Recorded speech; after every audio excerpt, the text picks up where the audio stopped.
Assalamualaikum Ibu. Waalaikumsalam. Perkenalkan, saya Lina dari Universitas Aisyah Surakarta. Di sini saya akan memberikan penyuluhan tentang preeklamsi dan eklamsi ya. Maaf sebelumnya, ini dengan Ibu siapa? Lisa. Umurnya berapa ya Bu ya? 20. Oh iya, baik, bisa saya mulai ya. Di sini itu preeklamsi itu merupakan gangguan kehamilan yang ditandai oleh tekanan darah yang tinggi dan kandungan protein yang tinggi dalam urin. Preeklamsi adalah yaitu kelainan akut pada ibu hamil persalinan atau masa nifas yang ditandai dengan timbulnya gejala kejang atau koma ya, di mana sebelumnya sudah menunjukkan gejala preeklamsi, yaitu seperti hipertensi, edema, proteinuri. Prinsip diet yang pertama itu ada energi dari semua zat gizi cukup. Dalam keadaan berat, makanan diberikan secara bertahap sesuai dengan kemampuan pasien menerima makanan. Terus yang kedua itu ada garam diberikan rendah sesuai dengan berat ringannya retensi garam atau air. Penambahan BB diusahakan itu 3 kilo per bulan atau 1 minggu atau 1 kilo per minggu. Terus yang ketiga itu ada protein 1,5 gram per kilogram berat badan. Untuk selanjutnya itu ada lemak sedang. Sebagian lemak berupa lemak tidak jenuh tunggal dan lemak tidak jenuh ganda. Terus yang kelima itu vitamin cukup, vitamin C dan B6 diberikan sedikit lebih tinggi. Untuk selanjutnya yaitu mineral cukup, terutama kalsium dan kalium ya. Terus bentuk makanan juga harus disesuaikan. Cairan diberikan 2.500 ml per hari. Nah, di sini itu ada macam-macam diet dan indikasi pemberian. Yang pertama itu ada diet preeklamsi 1. Diberikan kepada pasien preeklamsi berat makanan berbentuk saring atau lunak dan diberikan sebagai diet rendah garam 1. Makanan ini cukup untuk energi dan zat gizi lainnya. Yang kedua itu diet preeklamsi 2. Diberikan pada preeklamsi yang penyakitnya tidak begitu berat ya Bu ya. Makanan ini berbentuk saring atau lunak dan diberikan sebagai diet rendah garam. Makanan ini mengandung cukup garam dan zat gizi lainnya. Yang ketiga ada diet preeklamsi 3. Diberikan kepada pasien preeklamsi ringan. Makanan ini mengandung protein tinggi dan rendah garam. Diberikan dalam bentuk lunak atau biasa.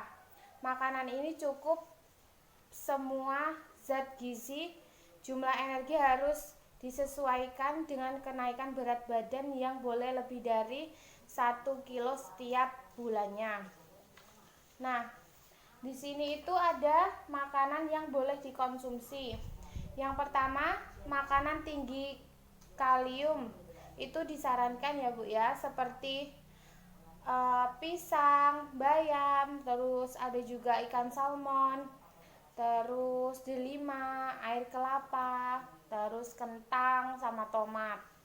Nah, makanan kaya antioksidan itu juga dianjurkan ya. Beberapa makanan kaya antioksidan seperti brokoli, bayam, kacang-kacangan, wortel, kentang, terus nasi merah, kacang kedelai, ikan salmon juga, terus tuna, sarden, dan herring, terus sama kembung. 3. Suplemen itu juga dianjurkan. Ada asam folat, terus kalsium, vitamin D, terus vitamin B6, vitamin C, dan vitamin E bisa menurunkan resiko terkena preeklamsi ya Bu ya. Baik, di sini saya sudah menjelaskan semua tentang preeklamsi dan eklamsi ya Bu ya. Gimana, apakah ada yang ingin ditanyakan? Enggak, Mbak. Enggak ya? Udah jelas. Baik, kalau begitu semoga ilmunya bisa bermanfaat buat Ibu ya Bu ya. Sebelumnya saya terima kasih dan izin pamit terlebih dahulu ya. Assalamualaikum Bu. Waalaikumsalam. Terima kasih. Assalamualaikum Ibu. Waalaikumsalam. Perkenalkan, saya perawat Lina yang bertugas pada pagi hari ini pukul 7 pagi sampai 2 siang nanti. Maaf sebelumnya, ini dengan Ibu siapa? Lisa, Umurnya berapa ya Bu? 20 tahun. Baik, maaf keluhannya apa? Sering pusing sama kaki saya itu bengkak. Kan itu, Mbak. Terus itu makanan yang harus saya hindari itu apa ya? Oh iya, nanti saya jelaskan ya Bu ya. Sebelumnya saya akan menjelaskan terlebih dahulu yaitu diet preeklamsi dan eklamsi pada ibu hamil ya. Sebelumnya, apakah Ibu bersedia? Ya. Baik, nanti di sini saya akan memerlukan waktu kurang lebih 15 sampai 20 menit ya Bu ya. Bisa saya mulai Bu? Ya, silakan. Di sini yang pertama, preeklamsi merupakan gangguan kehamilan yang ditandai oleh tekanan darah tinggi dan kandungan protein yang tinggi dalam urin. Terus kalau yang eklamsi itu kelainan akut pada ibu hamil, persalinan atau masa nifas yang ditandai dengan timbulnya kejang atau koma. Selanjutnya, di sini juga ada prinsip diet preeklamsi dan eklamsi pada ibu hamil ya. Itu yang pertama, ada energi dan semua zat gizi yang cukup. Dalam keadaan berat, makanan diberikan secara bertahap sesuai dengan kemampuan pasien menerima makanan tersebut. Yang kedua, garam diberikan rendah sesuai dengan berat ringannya retensi garam atau air. Penambahan BB diusahakan di bawah 3 kilo per bulan atau 1 kg per minggu ya Bu ya. Terus yang ketiga itu ada protein 1,5 gram per kilo berat badan. Untuk selanjutnya itu ada lemak sedang. Sebagian lemak berupa lemak tidak jenuh tunggal dan lemak tidak jenuh ganda. Selanjutnya itu ada vitamin cukup, vitamin C, vitamin B6, lalu ada juga diberikan sedikit tinggi ya Bu ya, vitamin B6. Terus selanjutnya yaitu mineral cukup, terutama kalsium dan kalium. Terus cairan diberikan 2500 ml per hari ya. Nah, di sini ada macam-macam diet dan indikasi pemberian. Yang pertama itu ada diet preeklamsi 1, yang kedua ada diet preeklamsi 2, yang ketiga itu ada diet preeklamsi 3. Nah, ini di sini saya akan menjawab pertanyaan Ibu yang tadi ya Bu ya. Makanan yang boleh dikonsumsi pada kondisi Ibu yang sekarang. Yang pertama itu makanan tinggi kalium disarankan itu seperti pisang, bayam, terus ikan salmon, delima, air kelapa, sama kentang dan tomat. Kalau makanan kayak antioksidan itu juga dianjurkan.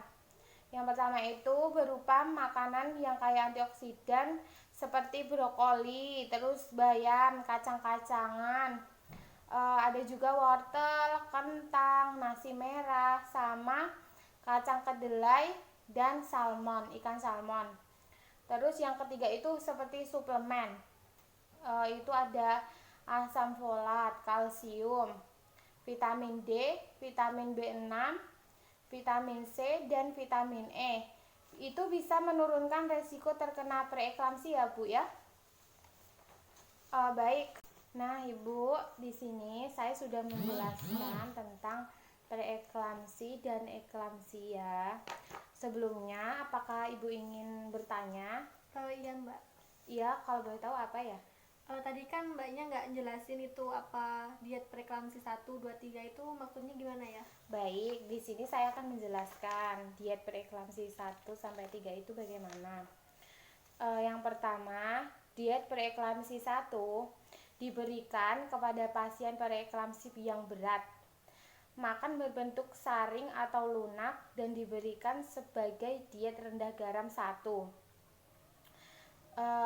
Diet preeklamsi 2 diberikan kepada preeklamsi yang penyakitnya tidak begitu berat atau sedang ya Bu.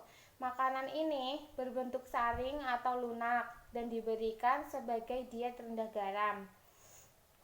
Terus ada diet preeklamsi 3 diberikan kepada pasien preeklamsi ringan. Makanan ini mengandung protein tinggi dan garam rendah. Diberikan dalam bentuk lunak atau biasa. Makanan ini juga cukup semua zat gizi. Jumlah energi harus disesuaikan dengan kenaikan berat badan yang boleh lebih dari 1 kilogram tiap bulannya ya Bu ya. Baik, apakah ada yang ditanyakan lagi Bu? Ada Mbak. Itu Mbak kan sebelum terjadinya eklamsi itu ada gejalanya nggak? Oh iya, baik. Sebelum terjadi eklamsi itu, sebelumnya sudah menunjukkan gejala-gejala preeklamsi seperti hipertensi, edem, dan proteinuri. Seperti gimana ya Bu ya? Darah Ibu itu naik gitu Bu, terus kakinya juga edem gitu atau apa gitu. Gimana Ibu, udah jelas? Baik, di sini kan saya sudah menjelaskan tentang preeklamsi dan eklamsi, dan saya juga sudah menjawab pertanyaan-pertanyaan dari Ibu ya. Kalau begitu saya sudah selesai. Nanti saya akan kembali lagi 1 jam kemudian untuk memeriksa tekanan darah pada Ibu ya Bu ya. Gimana Ibu, ada yang tanyakan lagi? Oh udah Mbak. Baik, kalau begitu saya permisi ya Bu ya. Assalamualaikum.